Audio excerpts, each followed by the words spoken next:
Thank you once again, everyone, for being here at O'Neill's Grill for our weekly fan and press luncheon. We'll continue on with these throughout the course of the college basketball season.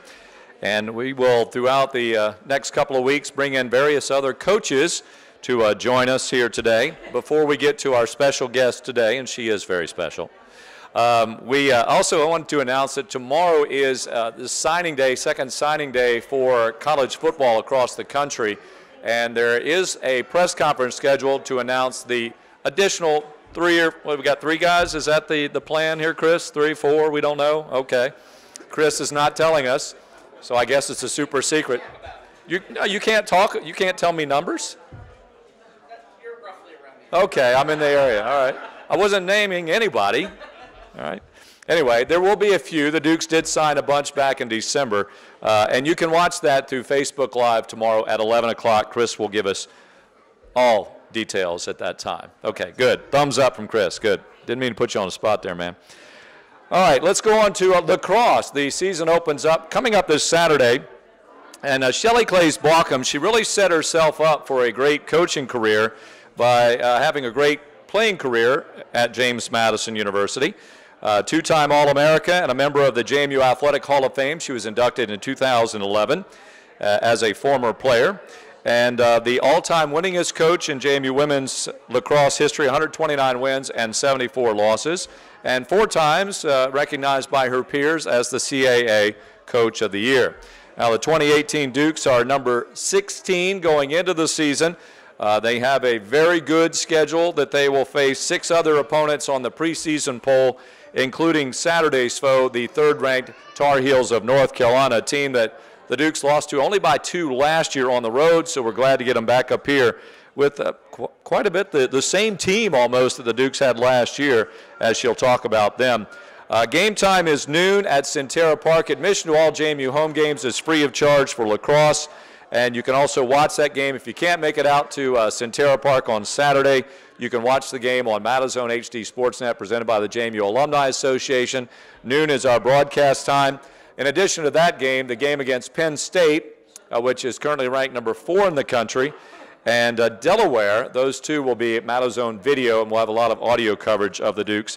And the Lacrosse Sportsnet will have coverage for the Dukes on their home game against Drexel. So let's just find out. This is a really experienced team. They feel very good about this season. So let's hear it from their head coach, Shelly Klaes-Bawcombe. Coach? Hello, how are you all doing today? So, should I get going? Tell us about your team this year, Coach. Okay, great. Well, I think that Kurt hit the nail on the head. It's a very familiar squad for JMU. We return quite a few athletes from last year's roster. I think people have been talking about 8 or 9 starters from last year's squad. That's really exciting for us. Last year we were considered a young team, and those athletes really stepped up for the plate. They showed us that we can turn around in a really quick time period a really high-level program, and that was really exciting for the program. So this year, we get to return those athletes and have just a little bit more confidence going into this season. They are familiar with their roles. They understand the pressure that comes with those roles. And we're just really excited going into this season with just a little bit more knowledge of what we're capable of. Defensively, you guys return all your defensive starters. What sort of steps have they taken in terms of improvement during the offseason? Well, I think it's just, anytime you're talking about systems, it's about being familiar with that system. And the last couple of years, our game is changing. And for those of you who've been watching it, there's been a lot of rule changes that have taken place over the last couple of years that is evolving our game. The shot clock came in, which is a big deal for our sport. We now have 90 seconds to get a shot off from the moment you gain possession, regardless of where you are on the field. So it's put our defense in a position where we've had to evolve with the game, and we've started to really tap into a lot of zone systems. It's a lot more like basketball, where we're going to be switching in and out of man defenses and zone systems, maybe even having some matchup zones where you have some people man marking, but some people marking space. So there's a lot more system play. And so this team now has familiarity with the systems that we've been working on, and we come into year 2 with the same zone system that we've been using. It's very different, innovative than a lot of the systems that are being used in our conference and used across the country right now.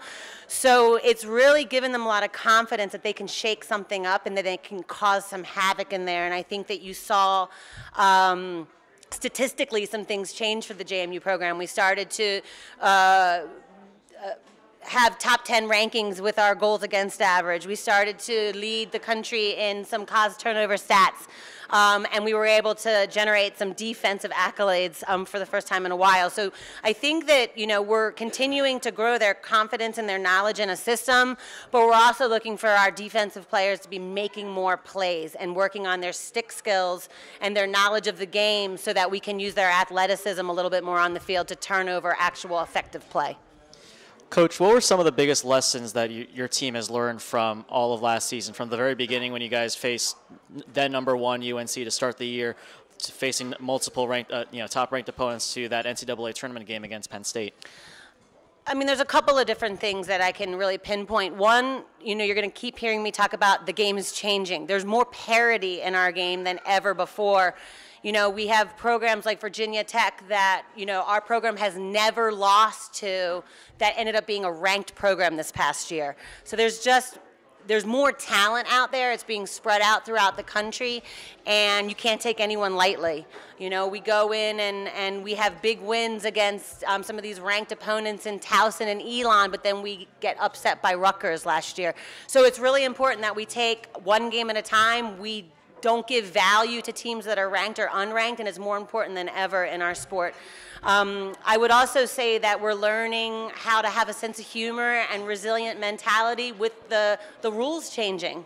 It's a crazy situation that sometimes head coaches, assistant coaches, officials are still learning the game, but that's where we are right now, and if we're expecting to be able to have strong mentality and be able to focus on what we can control, then we can't allow the inconsistency of the game and the way that the rules are being called and whatnot to affect our momentum, our mentality. And I think that we did a great job with that this past year, learning how to control what we can control and push off and not give power to things that we can't control. And then it's just, learning the individuals and establishing rapport. And we became a program that really struggled against zone systems to a program that thrived. And, taking programs like Towson and Elon that have really strong bunkered in zones that make it really hard for you. They create that shell and that wall, hard for you to be able to get that open look to net. And we were able to penetrate that space and feed into that, using our big, strong bodies to finish that skill. So just, basic development is occurring in this program, and it's really great to see. Coach, sort of piggybacking off of that question, you and I have talked the last couple of years a lot about your leadership, where it is with experience coming in, with all of the changes to the rules of the game. Where is your leadership right now on the field, and where's the communication with this team, what you've seen thus far in practice, as far as being able to communicate where they need to be and the leadership putting people in the right place? Yeah, I mean, that's a great question for us. We have 9 seniors. So, 33 girls in the team. A third of our team is almost seniors here. So you have a lot of cooks in the kitchen right now. And so we're trying to figure out how to minimize their vocality, trying to establish which persons are the ones that we want to be contagious with their leadership. And that's hard. So, we're still trying to figure that out. I think naturally the team has established some captains to try to help facilitate that while we're still trying to figure, this team out. But, Rebecca Tooker returns as defensive captain. She is awesome. She's just a ball buster. She's not afraid to be direct down there. She's total Long Island, and we love her. And then Haley Warden is the leader in the midfield. She's really controlling the game. She's telling people how to think. She's making decisions for this team as a midi, which for those of you, again, who don't know our game, middies are the ones doing all the work. So the fact that she can think and work just shows you what kind of athlete she is. And then Morgan Hart was established as an offensive attacking captain. She is the nurturer. She's the balancer. She's going to be the one that has perspective that maybe the intensity of Haley and Tooker can't necessarily see. And her teammates have asked for her to step up and really really take some ownership in this offensive end, and throughout the whole team, just creating that positive outlook for us as we continue to be really goal-oriented. You talk about Haley, obviously coming off being the CAA Player of the Year, named the Preseason Player of the Year. What has she sort of added to her game entering this season? We're trying to really push her on the offensive end. You know, she was relied upon on the draws. She's now ranking statistically for career stats in the top 20. She may even be top 10 at this point or pushing that. So there's an expectation that she's going to have a huge impact on our game winning the ball. Defensively, she leads the conference in caused turnovers, ground balls. So she is a huge force as a defensive midi. This year, you know, she was last year she was averaging maybe 2 to 3 points a game. So it's not that she doesn't have offense. She's just going to be expected to take the team on her shoulders a little bit more, like what she did in the semifinals for us, scoring that OT goal. You know, there's just going to be an expectation that she is less selfish. More selfish, might I say, on the attacking end. We're used to her being unselfish. Coach, just breaking in, actually, is that Haley Warden has just been named Inside Lacrosse second team preseason All America. We just got that word. Fabulous. I mean, she deserves that. She's incredible. She's all, you know, she really, Haley's a special player. You know, she's thinking off the court as well. She's in our offices all the time, really just pushing our program. A few of our offensive set are hers. She brought them to our program, so she's really fabulous for us. Coach, if I remember correctly, going into last year's NCAA tournament, your players were saying how the thing that was clicking about your team was that there really wasn't any drama. There wasn't, you know, many distractions. As you go in with a familiar team and going against a game that, as you've said, is changing, how key is it now that you have, you know, that familiarity, that chemistry that seems to be working? You guys can hit the ground running. Your point is perfect. You can hit the ground running. I mean, this time last year, we didn't know who we were yet. And we had to evolve and figure that out. By conference, we had a really good sense for who we were. So I think that we go into these first couple of matchups just having a better understanding of what our expectations are and how to be successful. So that's really exciting. You know, it's just confidence. Everything is about confidence, especially when you're playing these programs that have such great, you know, name representation behind them. You know, it's really important that we believe in ourselves. Coach, how does the schedule that you put out, because you and I have talked a number of times, you don't run from schools. You'll go to their place, it doesn't matter. How does that impact your recruiting with this big senior class? Obviously, you've got the facilities, you've got the academics, but putting them in a position to play some of the best teams in the country, how does that help you recruit to James Madison? I mean, it's everything. You know, these athletes are making decisions before they really understand what's going on. They really understand what to value, and so they're looking for name recognition. They're looking for the opportunity to play against the, you know, most high-profile programs possible, and at JMU they can do that. So it's pride in association. You know, it's you know, I can play at JMU and I can make an impact and I can play that team that my friend over here has committed to, and there's a lot to say for that, you know. And not only do we play these teams, we compete with these teams, and I think that's why they come back. You know, we're not just giving them a game, we're preparing them for their next game and games to come. We're exposing their weaknesses just like they're doing that for us. So it's a mutual respect that we have right now, and we take it as a huge compliment. You talked about competing against these big programs. What do you guys need to do with all that confidence, you know, all that experience to take competing against these top programs to beating these top programs? Exactly, and that's what we've been putting a lot of time and emphasis on. Discipline is the answer to that question. We feel that if we can shave some turnovers, 2 to 3. I mean, we've done some research. You look at the top 5 programs out there, they're averaging, you know, 11 to 12 turnovers a game. Right now, the top 3 programs in the CAA are averaging 14 to 15 turnovers a game. So if we can try to minimize and shave off 2 to 3 turnovers a game, that 2-goal game becomes, you know, a possibility here. So, you know, we've always talked to our program about trying to have those turnovers in the offensive third, if at all possible, where we want to be taking our risks. But they should be off of offensive chances, not just moving the ball around the field, minimizing those mistakes, and that comes through discipline and polishing up our stick skills a little bit more. In the past, we've relied so much on our grit, our competitive intensity, that's only getting us so far. We need to be more polished stick handlers. Then looking ahead at some of the younger players you have, who are maybe names that we're not talking about, they're going to have an impact for you guys this year? Yeah, we're really excited. I mean, we have some freshmen that are really going after it. You know, two in particular that we've been consistently discussing is Katie Chakosky on the attacking end. She is very likely to start for us as a freshman, as a crease player, and that's the player that really generates offense from behind the goal.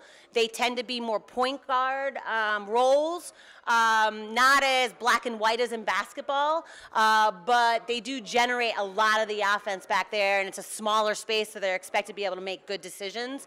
And she just fits right into the program. She's got great size. She's got great stick work. She's very poised under pressure, and we're just trying to get her to be more of a goal scorer because she wants to give everyone else the ball, which is awesome. So she makes people look good, but if she's going to be out there, she needs to be a threat herself. And then we also love Charlotte Haggerty. You're going to love watching her. She's this little spitfire. She's like 5'2", 5'3", but that girl can run, and she can run all day. And she's running Elena Romsberg down in practice and checking her, and Elena does not know what to do with herself because no one's been able to do that to her before. So we're really excited about the legs that Charlotte's going to provide to us, and use her as a utility player, winning possession all over the field. Specifically to the game against UNC, what are you looking for from your players to kind of set the tone for the season? Yeah, I mean, UNC is gifted with speed and skill.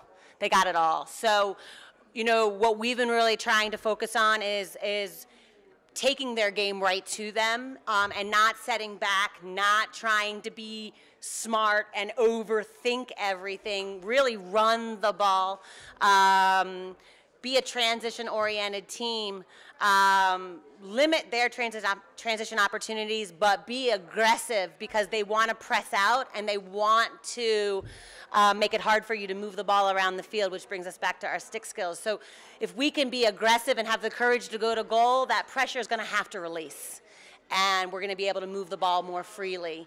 So, you know, being able to make strong decisions in transition, to be able to generate that offense, manage that pressure, and then make good decisions as to whether or not it's the right opportunity to take or not.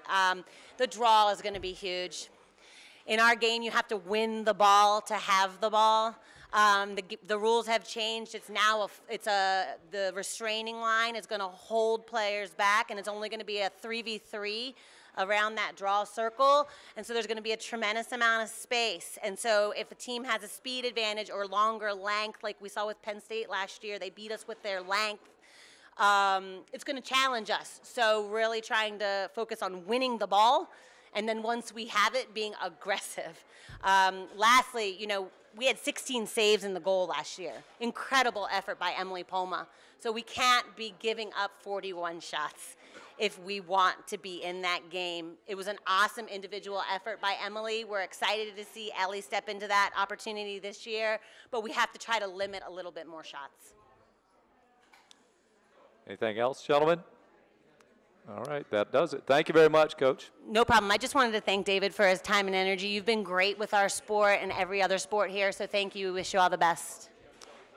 All right, thank you very much, Coach. The Dukes and UNC, Saturday, Centera Park at noon.